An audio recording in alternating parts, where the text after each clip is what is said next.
J'ai fait plus de 173 000 € en décembre 2023.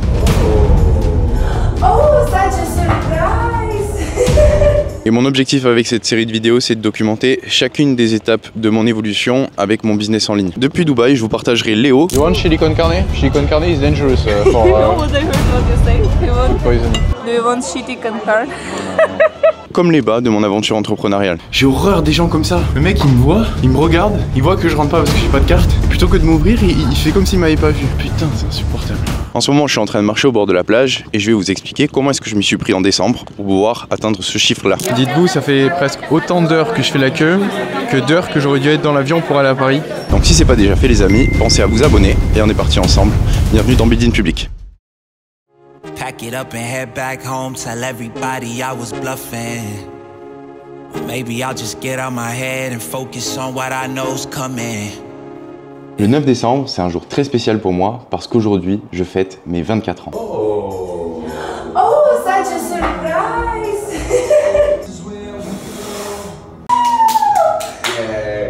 Et en ce jour spécial, j'ai décidé de faire un petit retour dans le passé parce qu'à 18 ans, j'avais écrit une liste d'objectifs que je souhaitais atteindre et c'est absolument incroyable de voir à quel point les choses ont pu évoluer depuis. Donc voici ce que j'avais écrit à l'époque. Moi, Antoine Blanco, d'ici 10 ans, à l'âge de 28 ans, je posséderai plus de 10 000 € par mois de sources de revenus passifs grâce à mes business automatisés. Ceux-ci me permettront d'être libre financièrement et de faire plaisir à mes proches, rendre leur vie agréable, réaliser mes rêves et marquer positivement et durablement le monde. Pour cela, je serai discipliné, tenace, et je ne succomberai pas au plaisir immédiat. Je ne concentrerai mon capital que sur l'achat d'actifs, je persévérerai au travers des échecs en cherchant l'excellence. Je suis à la hauteur de mes ambitions car j'investis du temps et de l'argent pour m'éduquer financièrement. Je me spécialise dans les domaines où j'entreprends. Pour satisfaire ma clientèle et pérenniser mon business, je chercherai à offrir de la qualité, de la quantité et un esprit amical. Pour moi, c'était ma vision idéale de pouvoir être dans cette position à l'âge de 28 ans. Et aujourd'hui, j'en ai 24, ça fait même pas encore une décennie, et j'ai atteint la plupart des objectifs que j'ai écrits sur cette feuille. Ça prouve bien l'importance d'être proactif et d'avoir une vision claire pour l'avenir. Donc aujourd'hui, je célèbre non seulement mon anniversaire, mais aussi le chemin que j'ai parcouru depuis mes 18 ans, et je suis super excité à l'idée de ce que l'avenir me réserve.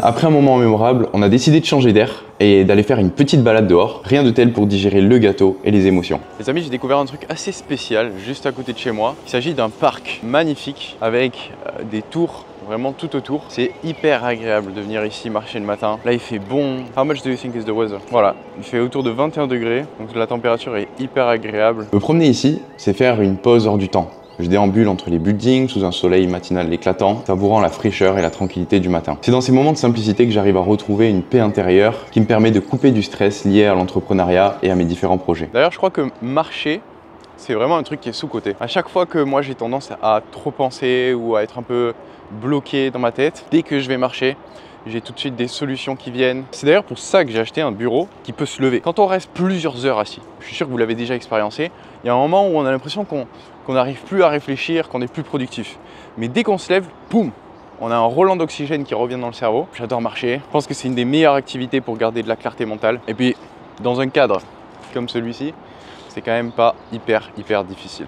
Une des choses les plus folles qu'il y a à Dubaï, sans aucun doute, c'est la propreté. Je trouve ça incroyable à quel point les espaces sont entretenus. Le sol est nettoyé quotidiennement, donc il n'y a aucun mégot par terre, il n'y a aucune saleté. Je pourrais presque marcher pieds nus sans aucune difficulté. C'est vraiment hyper agréable de pouvoir évoluer dans un environnement comme ça qui est bien entretenu. Après notre balade, on a pris le temps de manger rapidement, une quiche et un sandwich au saumon, simple mais délicieux. Repas fini, 7 sur 10. Et puis, il était temps de se diriger vers un événement vraiment spécial. Les amis, je suis actuellement devant la Coca-Cola Arena, c'est le stade principal de Dubaï. Et figurez-vous que cet après-midi, on va faire une activité très spéciale puisque j'ai booké 2 tickets pour aller voir Monsieur Sadhguru en personne. Et oui, cette espèce de sage indien qu'on voit passer de temps en temps sur nos réseaux sociaux, eh bien je vais avoir l'occasion de l'écouter en live. J'ai hâte de voir ce que cet événement va nous apporter, ce qu'on va apprendre. On va sûrement en sortir plus intelligent. En entrant dans la Coca-Cola Arena de Dubaï, j'étais frappé par l'énergie du lieu. Autour de moi, il y avait des milliers de personnes qui étaient venues pour une seule raison commune, écouter Sadhguru. C'était absolument fascinant de voir autant de gens en admiration face à ce qu'il disait. Ça m'a fait réaliser à quel point ses enseignements touchent les gens et à quel point la quête de sérénité et de sens dans la vie est universelle. You take a break sometime, just 24 hours. Don't read, don't watch television, don't use a phone. And if you watch the nature of your mind, you yourself will certify this is a madman. Sadhguru, ce jour-là, il nous a montré que la relaxation, c'était plus qu'un simple moyen de se relaxer. C'était aussi un vrai moyen d'atteindre un équilibre dans notre vie et d'être beaucoup plus conscient de nos pensées et de nos actions. Ce qui me frappe le plus chez lui, c'est sa faculté à rendre des idées complexes ultra accessibles. C'est un talent rare et que j'admire forcément puisque j'essaie de créer du contenu hyper accessible pour vous également. Après cette expérience enrichissante, la journée s'est poursuivie de la plus belle des manières. On a pris la direction du Surf Club à La Palme pour clôturer mon anniversaire. C'était un endroit de rêve, directement sur le sable, au bord de l'eau.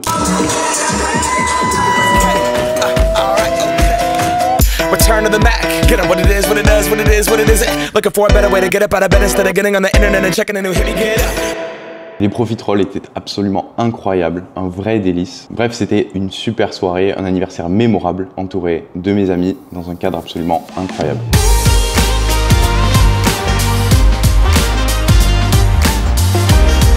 Alors, parlons des chiffres du mois. On a fait un total de 173 191 € avec 116 200 € de nouveaux cash collectés. Donc le nouveau cash collecté, c'est les ventes qu'on a effectuées ce mois-ci, combien est-ce qui est rentré.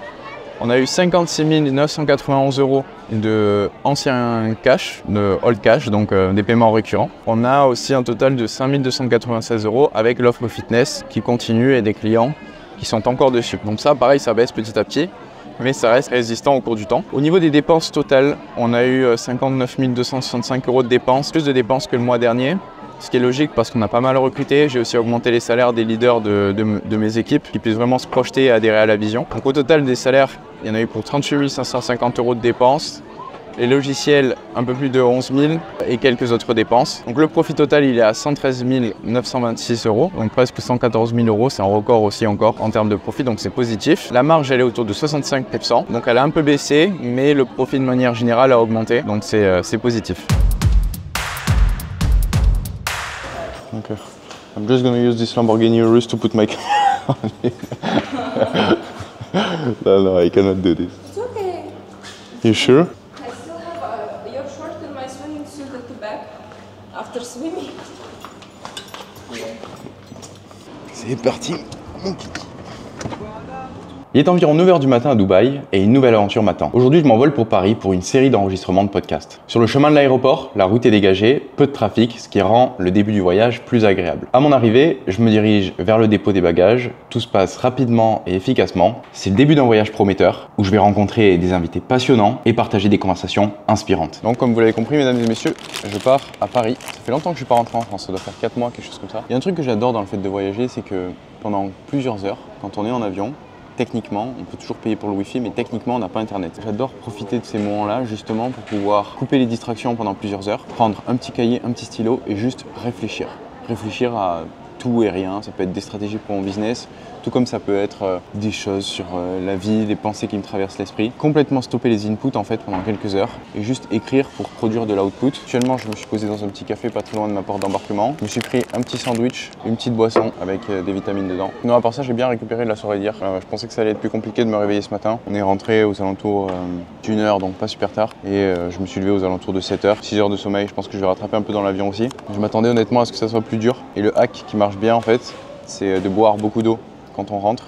Beaucoup d'eau, et le lendemain au final on n'est pas déshydraté. Ce qui fatigue beaucoup en fait les lendemains de soirée, c'est bon certes le manque de sommeil, mais surtout la déshydratation.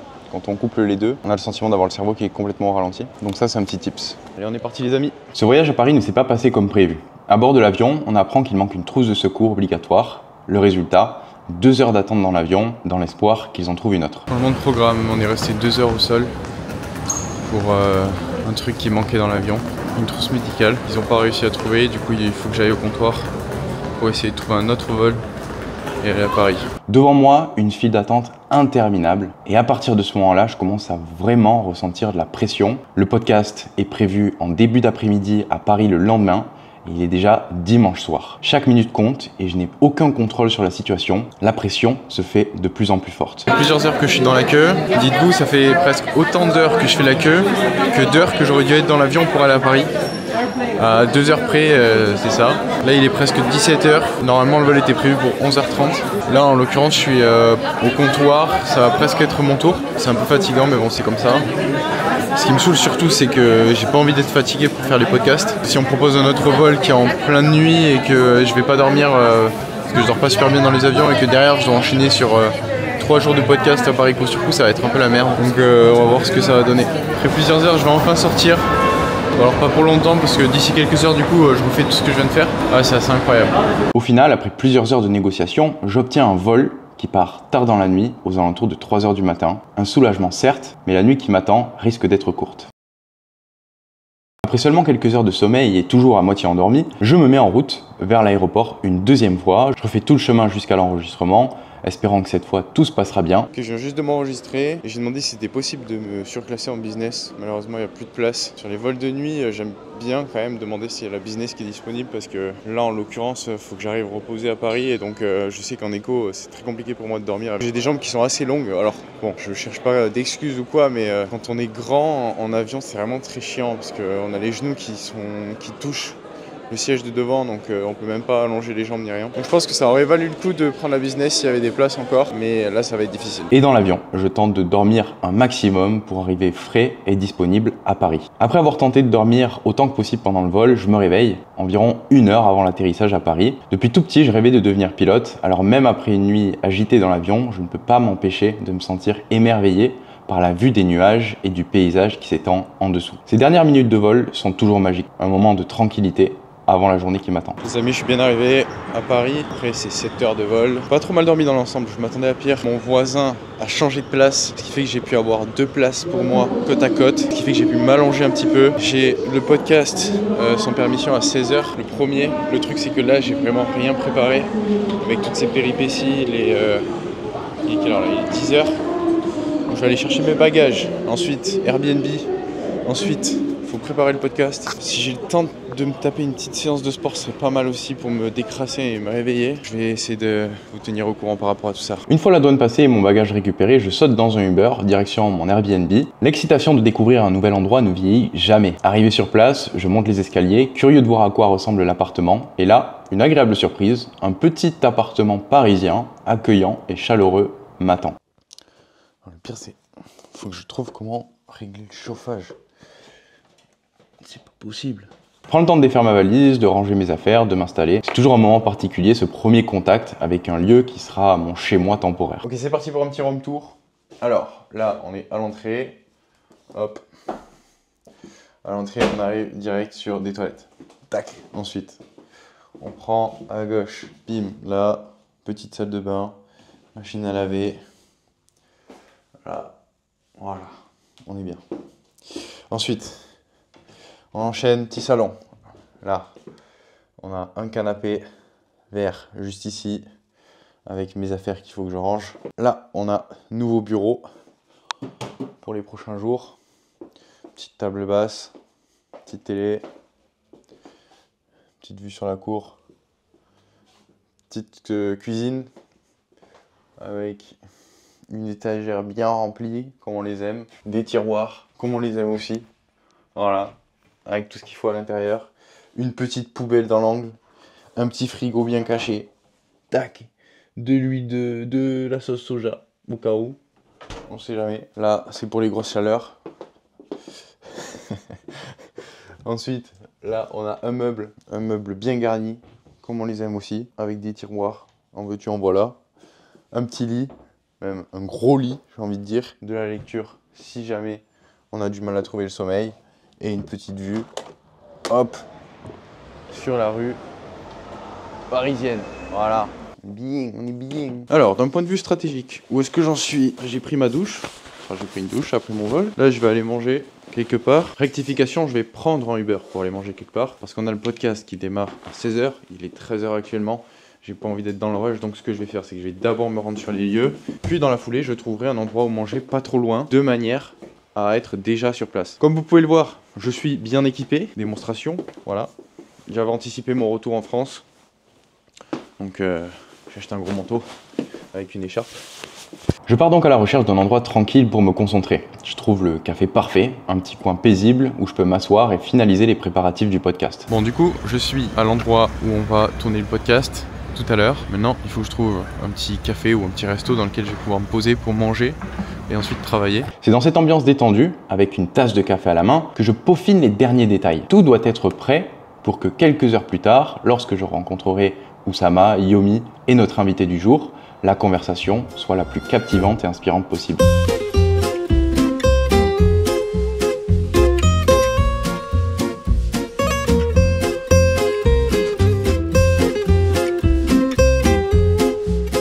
Fais un vlog toi aussi là?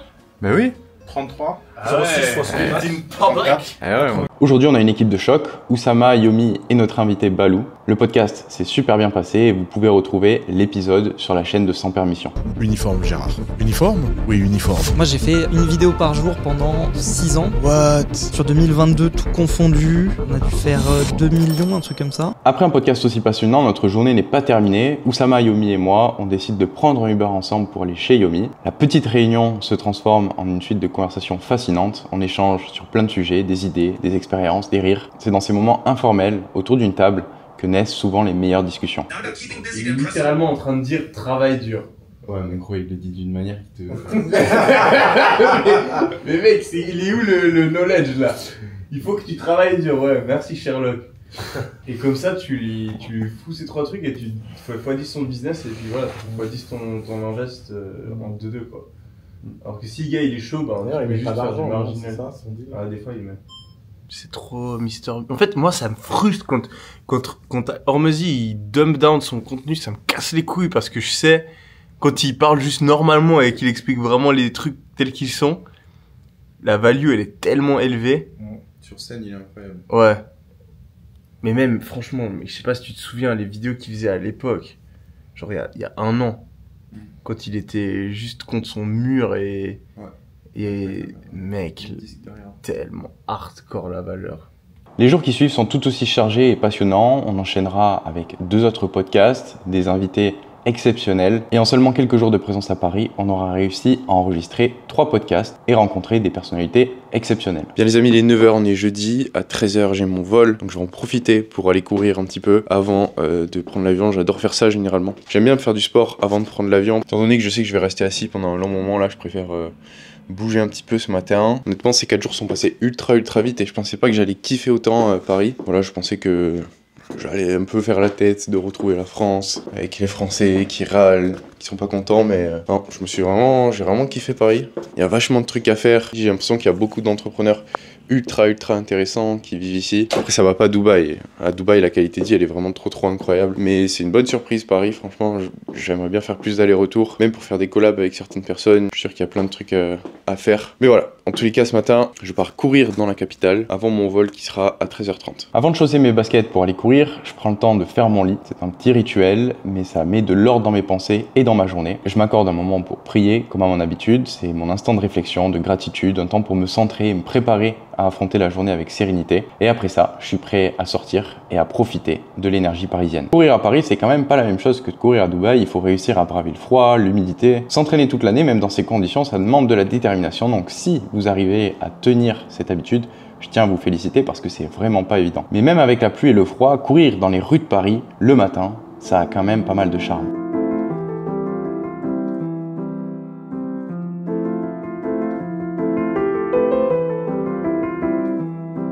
Après avoir terminé ma course matinale, il est temps pour moi de quitter la ville. Je commande un Uber qui m'amène directement à l'aéroport. L'embarquement se passe sans encombre. Pour les amis, ce vol, je vais être en business. Je me suis pris un billet business pour le retour. J'avais fait l'aller en éco pour bien dormir et arriver frais à Dubaï. J'avais envie de bien récupérer. On a embarqué par le côté business, mais apparemment, ils ne veulent pas qu'on rentre par là. Donc on va faire le tour et rentrer en éco pour aller dans la business. Air France. Et je m'installe confortablement dans l'avion. Juste avant de décoller, je prends un moment pour appeler ma mère, une façon de rester connecté, peu importe où je suis dans le monde. On échange quelques nouvelles, des rires, des encouragements. Et c'est avec un sentiment de gratitude que je m'apprête à entamer le voyage retour. Bien les amis, je suis dans mon vol vers Dubaï. Je vais vous montrer un petit peu à quoi ressemble la business class d'Air France si vous ne connaissez pas. Alors déjà, ils nous apportent des petites serviettes pour se nettoyer les mains, se nettoyer le visage si besoin. Ensuite, on a une petite trousse qui est offerte avec pas mal de trucs dedans. On va voir ce qu'il y a à l'intérieur. Petites chaussettes, petit masque pour bien dormir, des bouchons pour les oreilles, dentifrice et brosse à dents et un stylo. Ensuite, ce qui est pas mal, c'est que hop, il y a beaucoup de place place pour les pieds, ici. Là j'ai mis mes chaussures dessous. Là j'ai un petit coussin avec un cintre et une couverture. Ici il y a un petit tiroir dans lequel on peut ranger des trucs. Pour mettre l'ordi, il y a un petit miroir, la télécommande. Pour le déjeuner, donc il y a mise en bouche, entrée, plat, au choix. Moi je pense que je vais prendre la volaille, fromage en dessert. Et le vrai kiff de la business, c'est de pouvoir s'allonger. Et là il y a des petits boutons, lumière, la lumière marche pas. Ah, là ça marche. Ça c'est pour s'allonger. Ça permet de reculer le siège, de l'avancer.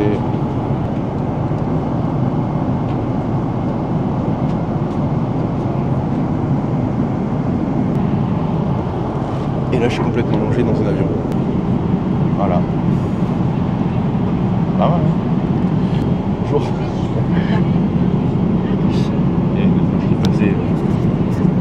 Et notez ce qui est passé pendant que j'étais en train de me filmer en étant allongé. Moi je préfère alterner les deux pour pas trop m'habituer non plus à la business. C'est sûr que c'est toujours appréciable de l'apprendre, mais bon, ça reste cher, ça reste un luxe. Et j'ai pas envie de m'habituer à la luxure. Donc là ça fait, je me régale avec de bons repas et je profite aussi pour jouer aux échecs sur mon téléphone. C'est un bon moyen de me détendre et de faire passer le temps sans être scotché les yeux sur les réseaux sociaux. De retour à Dubaï, l'avion atterrit dans la douceur de la nuit. Le débarquement est rapide et je me dirige vers le tapis à bagages. Je récupère mon bagage, prêt à retrouver mon quotidien avec en tête les souvenirs et les expériences de ces derniers jours.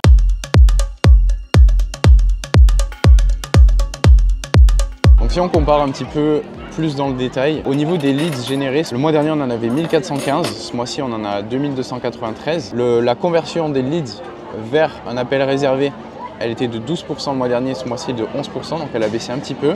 Mais on a quand même réservé plus d'appels puisqu'on a eu plus de leads qui sont rentrés. C'était un des gros focus pour le mois de décembre et ça l'est toujours, qui nous a permis ce mois-ci de réserver 256 appels, là où le mois dernier on en avait réservé 175. Le taux de présence des appels a bien augmenté, ce qui nous a permis de recevoir 186 appels, là où le mois dernier on en avait reçu 114. Et le taux de closing a légèrement baissé de 1%, passé de 48% à 47%, qui nous a permis de faire 88 ventes ce mois-ci. Donc le mois dernier, j'avais eu des conversions qui étaient satisfaisantes sur les différentes étapes de mon funnel, les différentes étapes que je viens de vous annoncer. Donc mon focus principal, ça a été de savoir comment est-ce que je peux mettre plus de volume dans quelque chose qui convertit plutôt bien. Et c'est toujours mon focus principal à l'heure actuelle. Et voilà, c'est un petit peu la stratégie que j'avais mis en place. Et ça a plutôt bien porté ses fruits. Ce que je fais pour m'organiser efficacement avec mon business, c'est que j'ai une stratégie à 1 an, que je décompose à une stratégie à 3 mois sur le premier trimestre, puis une stratégie à 30 jours. Donc là, ce que je vais faire, c'est que je vais vous reprendre la stratégie que j'avais mis en place sur décembre, sur les 30 jours, pour voir ce qu'on a réussi à mettre en place correctement, ce qu'on a moins bien réussi à mettre en place, et que vous puissiez vous en inspirer également. Donc j'avais établi des KPI très clairs sur le mois de décembre dès le départ, avec une target à 200 000 € en cash collecté. Malheureusement, j'ai échoué, puisque je me suis retrouvé à 173 000 comme je vous l'ai dit, mais c'est quand même positif parce que ça a été un objectif qui m'a permis d'aller chercher plus et de continuer à progresser. Donc j'avais des KPI par jour qui étaient autour de 13 à 14 appels bookés en objectif, 8 à 9 appels reçus par jour et 3 à 4 ventes par jour. On a été un peu en dessous de ces objectifs-là, mais c'est pas grave parce qu'on a quand même bien progressé en comparaison au mois précédent. Donc l'un de mes focus principaux, comme je vous l'ai dit, c'était d'avoir plus de leads, plus de volume qui rentre dans mon funnel. Donc pour ça, je me suis concentré sur pas mal de choses. Déjà au niveau du contenu organique, vraiment essayer d'améliorer ce qu'on fait, que ce soit sur YouTube, sur Instagram, et vraiment être constant dans la mise en place des différents contenus. Ensuite, j'ai commencé à utiliser le trafic payant en mettant autour de 100 € par jour en publicité sur la fin du mois de décembre, qui m'a permis d'augmenter le volume de leads que j'avais. Donc ces deux choses-là, essayer de créer du contenu avec régularité, de meilleure qualité, faire des bons appels à l'action, plus mettre en place du trafic payant, ça m'a permis d'augmenter mon nombre de leads. Donc sur ce projet-là, c'est moi le principal responsable. J'aime bien, parmi mes équipes, nommer des responsables par projet. En l'occurrence, sur la génération de leads, le contenu, c'est plutôt moi la responsable, même si je travaille en partenariat avec une agence pour le trafic payant. Ensuite, le deuxième gros projet que je voulais mettre en place, c'était le fait de réussir à augmenter le nombre d'appels qu'on réserve par jour. On réservait autour de 6 appels et l'objectif, c'était de monter à 14 par jour. Donc là, pour le coup, j'ai nommé en responsable 2 membres de mon équipe, que sont Rémi et Enzo, les responsables du setting et les responsables du closing. Et donc Rémi s'est occupé de recruter, former et manager 2 setters de plus, ce qui nous a permis d'augmenter le nombre d'appels qu'on réserve. Et Enzo, lui, s'est occupé de recruter, manager et former 2 closers de plus, ce qui nous a permis d'avoir beaucoup plus de créneaux dans nos agendas et donc beaucoup plus d'appels réservés puisque les gens avaient plus le choix également. Le fait d'avoir mis en place des leaders par département sur le setting et le closing, ça m'a énormément déchargé puisque toute cette charge de recrutement, avant c'était moi qui m'en occupais à 100%. Et là, le fait que je puisse me reposer sur des mecs qui sont rigoureux, qui sont rapides pour exécuter, qui mettent bien en place les choses, qui sont bons en recrutement, ça me déleste vraiment énormément pour me concentrer sur ma zone de génie qui est plus la génération de leads. Et enfin, le dernier projet qu'on avait pour ce mois-ci, ça a été l'augmentation du nombre de coachs parce que forcément, on veut continuer à faire du one-one avec nos élèves et à vraiment les accompagner tout au long de la création de leur business. Donc pour ça, on a recruté un nouveau coach responsable d'assurer le succès client qui est un des anciens élèves du programme qui a eu des super résultats. Étant donné qu'il a suivi toute la procédure, qu'il a obtenu des résultats et qu'il a été bon dans l'implémentation, aujourd'hui, lui aussi, il est en capacité de mentorer des personnes à réussir. Je crois que le petit déjeuner est en train d'être servi en même temps que je vous parle. Yeah. Thank you. Thank you very much. Thank you. On en a pris peut-être un peu trop là. C'est pas grave. Au moins, on va se régaler. Les amis, ce matin, je vais à la salle de sport de ma résidence pour aider ma copine à filmer quelques exercices. Parce que, figurez-vous qu'elle aussi, elle a envie de démarrer un business en ligne. Maintenant qu'elle a vu que les clients du programme avaient des résultats, elle a confiance en moi. Avant, c'était pas le cas. Et du coup, c'est Bibi qui filme ce matin. C'est super pour moi de voir comment le partage d'expérience de mes clients a réussi à motiver mes proches, aussi bien elle que mes frères, à se lancer. Et pour vous montrer concrètement quelques exemples de résultats, je vous laisse écouter ces histoires de personnes qui ont réussi à transformer leur passion en profit. J'ai vraiment réalisé dès le premier mois un multiple 5 chiffres, le deuxième mois un autre multiple 5 chiffres. Moi, ce qui me manquait, c'était le module de vente et j'arrivais pas à me vendre. Et grâce au programme d'Antoine, en fait, je suis allée directement au module 5 et 6, module de vente, de closing, de création de contenu qui vont permettre de convertir les personnes parce que j'arrivais pas à me vendre. Ça m'a permis de vendre mon business tel qu'il était en fait. Aujourd'hui, je suis à 2 semaines de faire la transition complète entre mon métier de kiné et mon business en ligne où j'accompagne des personnes pour mettre en place des investissements en bourse sur le long terme. La première formation que j'ai vendue, c'était il y a 1 an. Donc c'était une formation à 300 € qui était beaucoup plus en mode une formation en ligne classique. La nouvelle formation que j'ai mis en place, c'était il y a 1 mois à peu près. J'ai fait le lancement il y a 3 semaines précisément et c'est une formation beaucoup plus complète qui est plus chère avec de l'accompagnement, du coaching, de groupe et du coup voilà, c'est assez récent. Le premier mois, je fais 7 800 € avec mon offre. Et puis là, j'arrive à stabiliser des revenus de 15-20 000 €. Je m'appelle David Villain. Je suis marchand de biens. J'achète et je revends de l'immobilier. Moi, j'ai commencé l'accompagnement il y a quelques mois. Ça fait maintenant 5 mois. J'ai créé une offre qui me permet aujourd'hui d'accompagner des personnes sur leur projet de A à Z, qu'elles soient en société ou que ce soit des personnes en nom propre. Et d'ailleurs, si vous aussi vous rêvez de lancer votre propre business en ligne et de devenir libre, cliquez sur le premier lien dans la description pour en savoir plus. J'ai fait une vidéo totalement gratuite qui vous montrera comment est-ce que j'ai réussi à passer de 0 à plus de 10 000 € par mois avec ce business model. Move a little bit forward. Yeah. I keep filming like this, huh? Because it will be, if you do carousel, it will be, no, listen. If I do carousel, it will be 1-1 format, so I film like this, okay? You think she did like this, filming, not parallel? I think she did like this, yeah. Show me the stuff again. They send it to you. Ok, le supplice est enfin terminé. C'est une chance d'avoir une copine qui parle pas du tout français. Parce que je peux dire tout ce que je veux, elle comprend rien. How much? 57. On va se peser là. 57,20. Ok, à moi. On va voir combien je pèse.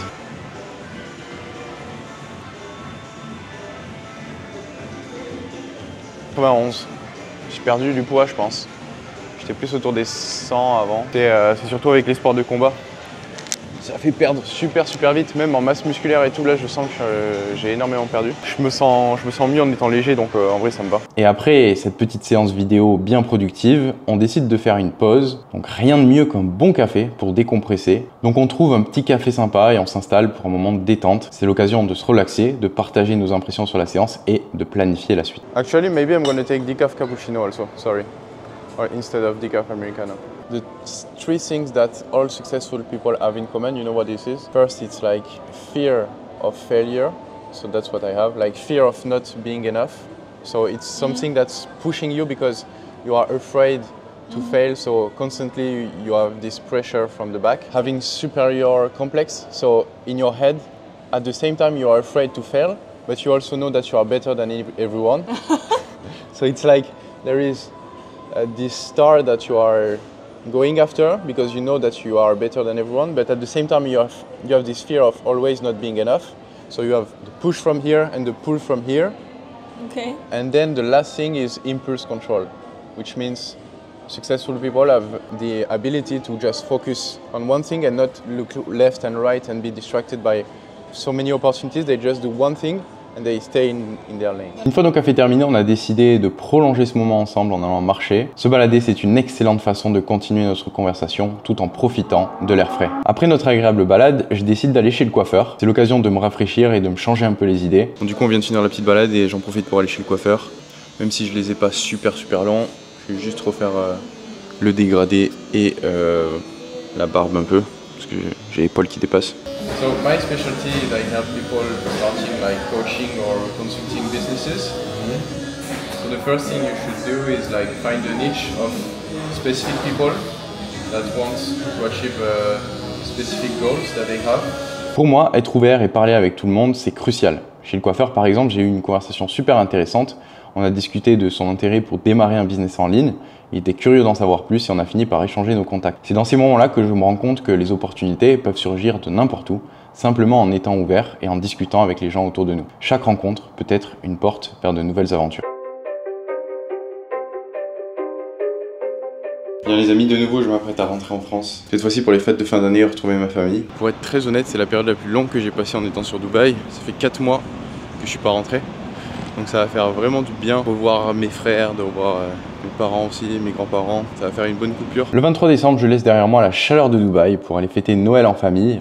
Un Uber m'amène à l'aéroport et le vol jusqu'à Paris se passe sans encombre. Une fois arrivé à Paris, je profite de l'escale pour donner des retours à mon monteur vidéo sur le dernier build-in public. C'est important de rester connecté et impliqué, même en déplacement. Yes les gars, du coup je viens d'atterrir. J'ai repassé la petite douane et là je suis sur l'ordi en train de travailler. Je fais des retours sur la prochaine vidéo YouTube qui va sortir. Je suis en train de tester 2 nouveaux éditeurs et c'est vrai que c'est pas facile parce que je suis hyper exigeant sur le rendu que je veux et donc je leur demande de faire des retours et des retours et des retours et ça me convient pas en fait, donc c'est assez délicat. Voilà, sinon le vol s'est bien passé dans l'ensemble. J'ai dormi parce que j'avais pas très bien dormi cette nuit. Par contre je commence à avoir mal à la gorge, ça c'est un peu chiant. Il va y avoir Noël dans 2 jours, j'espère que je vais pas être malade pour les fêtes. Mais bon, au pire c'est comme ça, c'est le tarif. Je sais qu'à chaque fois que je rentre en France, je chope toujours froid parce que à Dubaï on n'est pas habitué. Bien, deuxième vol, celui-ci pour Toulouse cette fois-ci. Bon, bah apparemment ça a du retard, comme d'hab avec Air France. Ensuite, c'est le moment de prendre mon vol pour Toulouse. Je suis impatient de retrouver ma famille et de célébrer ensemble ces fêtes de fin d'année. Au final, j'arriverai un peu plus tard à Toulouse dans la soirée, prêt à plonger dans l'ambiance festive de Noël. Le lendemain matin, après une bonne nuit de sommeil, je commence ma journée en rangeant ma chambre. Même en vacances, j'aime garder mes habitudes. Parce qu'un espace rangé, c'est un esprit clair. Et ce n'est qu'après avoir mis de l'ordre dans ma chambre que je me prépare pour aller à la salle de sport. Les amis, je suis de retour du coup dans ma ville natale à Toulouse. Et là, je m'apprête à aller à la salle de sport. On est le 24 décembre. J'ai des achats à faire aujourd'hui parce que je suis complètement à la bourre sur les cadeaux de Noël. Donc on est parti pour la petite séance. On va courir, je pense, un peu pour se mettre bien. Pour s'échauffer dès le matin. Parce que là c'est pas comme à Dubaï, j'ai pas la salle dans la résidence. Faut marcher un peu pour y aller. Allez, c'est parti.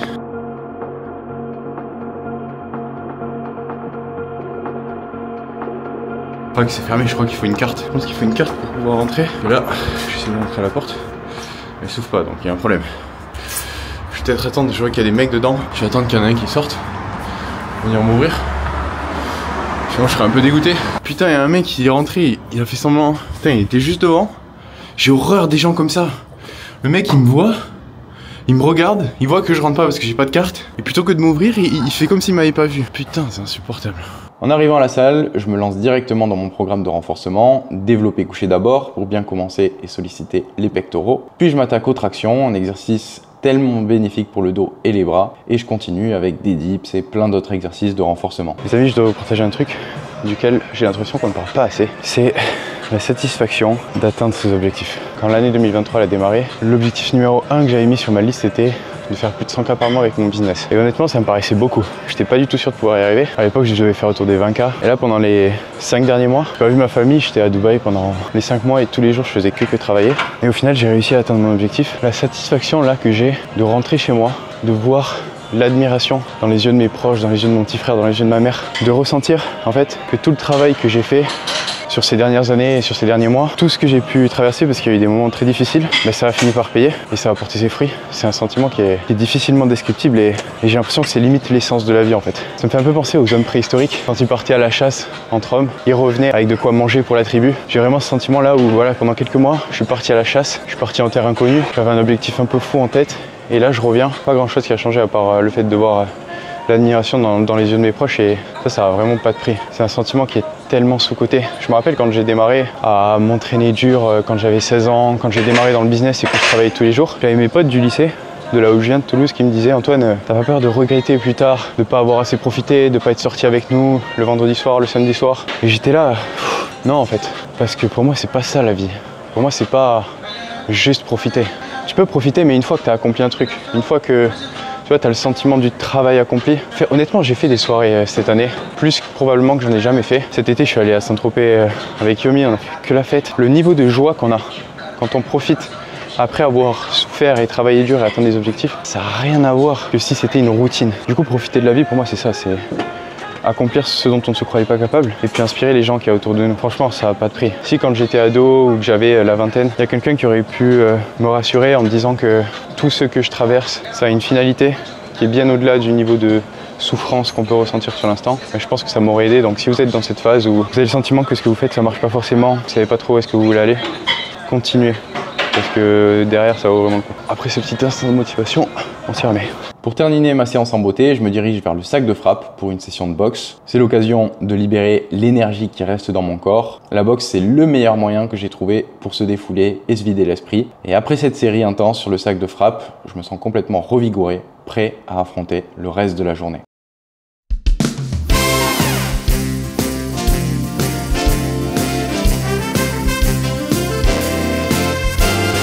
Les jours qui suivent sont consacrés à ma famille, à célébrer ensemble les fêtes de fin d'année. Les retrouvailles familiales font du bien après des mois de travail intense. On se raconte les dernières nouvelles, on rit, on partage des repas festifs. Ces moments, pour moi, sont précieux, rares et absolument essentiels. Que ce soit autour d'une table à Toulouse ou en se baladant sur la plage de Biarritz, c'est dans ces échanges simples, ces rires partagés que je puise de la force et de l'inspiration. Après une année chargée, ces moments de détente et de connexion avec mes proches me rechargent et me rappelle ce qui compte vraiment dans la vie.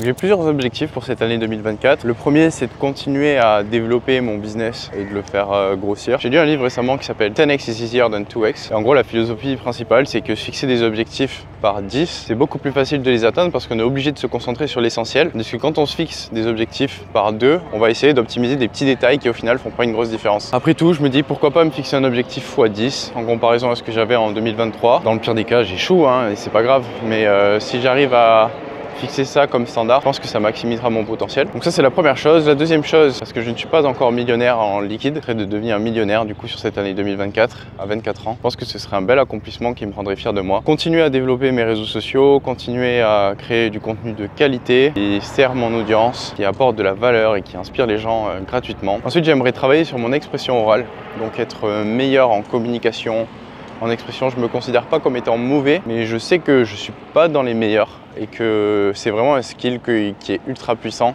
surtout quand on crée du contenu. Donc j'ai envie de travailler sur ça cette année. Je vais notamment essayer de travailler en faisant du théâtre, plus de vidéos face cam, non scriptées. Voilà, j'ai vraiment envie de devenir meilleur là-dedans et je pense que si je maîtrise cette compétence, si je fais des exercices quotidiens pour travailler dessus, sans aucun doute ça aura des répercussions positives à la fois sur mes relations et à la fois sur mon business. C'est à peu près tout, sinon le reste c'est plus de l'entretien des différentes aires de vie, continuer à faire du sport, m'améliorer en sport de combat puisque j'ai commencé ça il y a 3 mois maintenant. Je pense que cette année, il ne faut pas que je travaille trop non plus, dans le sens où, alors j'adore travailler et je suis beaucoup plus stimulé en travaillant qu'en ne travaillant pas, donc c'est quelque chose qui est assez difficile pour moi. Il faut que j'arrive à garder une forme de clarté mentale pour prendre les meilleures décisions possibles. Et si je suis trop dans l'opérationnel, si je suis trop dans le day-to-day, il y a de fortes chances pour que la qualité de mes décisions baisse et le coût d'opportunité de mauvaises décisions est plus important, je pense, que le coût de ne pas travailler 10 heures de plus par semaine. Donc il faut que j'arrive à prendre du temps pour moi, prendre du temps pour réfléchir, de manière à ce qu'on prenne les meilleures décisions et quand je travaille, je sois le plus efficace possible sur ma zone de génie et le plus de choses que j'ai à faire. Je pense que c'est le next challenge, le next step. Là, je sors d'une saison de 3 ans, on va dire, où c'était plus du hustle, travailler dur, faire beaucoup. Et donc là, mon prochain objectif, ça va être de continuer à travailler avec des leaders par département qui, eux, auront plus de charge de travail que moi, qui me permettra de rester vraiment au-dessus du business et de prendre les meilleures décisions à l'échelle macroscopique. Donc c'est à peu près tout pour les objectifs de cette année 2024. On se retrouve le mois prochain du coup pour faire un bilan sur le premier mois de 2024. Je vous dis à la prochaine, c'était Antoine, salut.